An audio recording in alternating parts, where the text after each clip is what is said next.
Welcome back to Always Learning. And what are we doing today? We're learning how to make bacon, not in the skillet like most people do, but we're actually going to make it in a pan. I'm going to show you an easier way to make bacon that from now on is pretty much the only way you'll make bacon.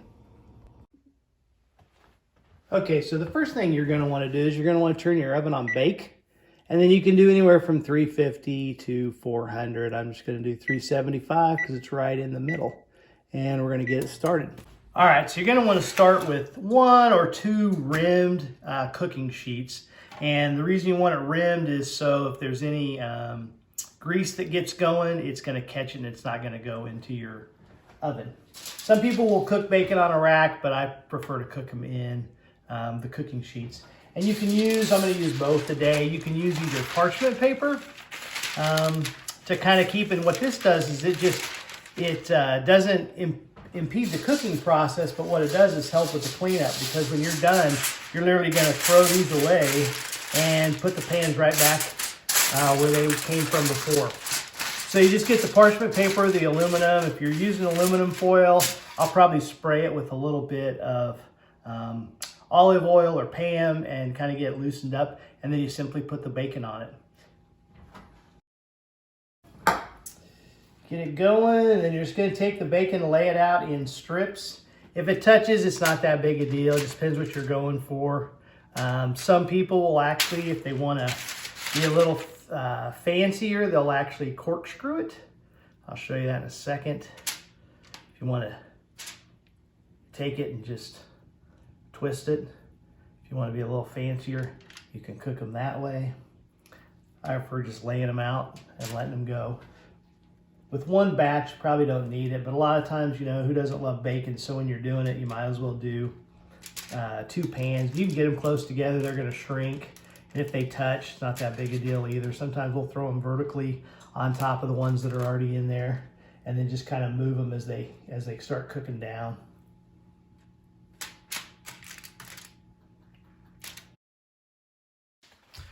Okay, so the oven's up to 375. We're just going to put them in, and we're going to rotate them on different racks, so it doesn't matter which one you put up high or down low. If you want to put them up top, We're going to check them. Usually it takes about anywhere from 20 to 30 minutes. So you want to set your timer. I'm going to actually set it for 5 because I want to rotate them in 5 minutes. And then I'm going to show you something else you can do at the 5-minute mark. So we're at the 5-minute mark. As you can see, it's getting a little bit different. I'm simply going to pull the bottom one out. And we're just going to switch them. Move this one down, rotate it, move it down here. 375, looks like it's going to take a little bit longer than I thought, so we will see. Close it up. All right, so at the halfway mark, when the bacon starts to get greasy and it kind of has a little bit of moisture on it and it's not hardened up yet, that's when you want to come in and you can add brown sugar to it, a little bit on top. You can sprinkle black pepper. You can sprinkle your favorite barbecue rub. You can put maple syrup on it. There's a lot of different things you can put on just to kind of give it a little different flavor and a little bit more pizzazz. So here's the bacon. This is what's on the parchment paper. The aluminum foil is down below it. It looks about the same because I've continued to rotate them. But as bacon gets darker, it obviously gets more done. So some people like it harder, some people like it crispier. My family likes it crispier. So we're going to let this sit in here for probably another 5 minutes and bake, and then we'll take it out. Now remember, when you take it out, it's going to continue to cook a little bit. If you want it to stop cooking, what I do is I take it out and then I immediately remove it from the parchment or the aluminum foil over to a napkin or paper towel on a plate that will, 1, catch a lot of the grease, and 2, will stop the cooking process. Okay, so this is the aluminum foil bacon. As you can see, it ended up being about 30 minutes that it was in there on 375. I'd probably cook them again on 400. It's been a while since I've done this. So anyway, now I'm just going to transfer them to the paper towel.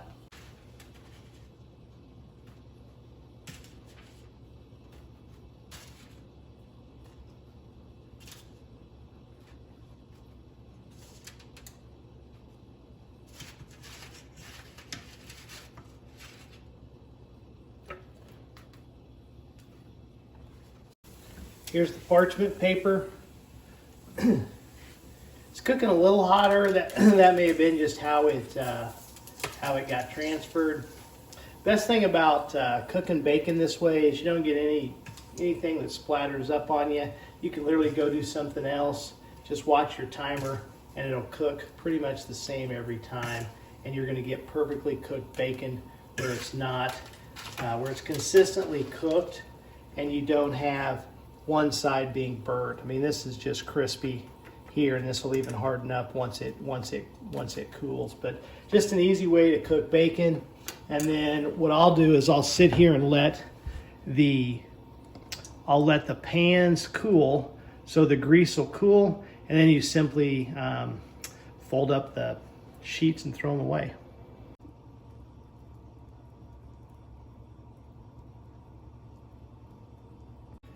So after sitting for about 10 minutes, just look how crispy this bacon is. It's amazing.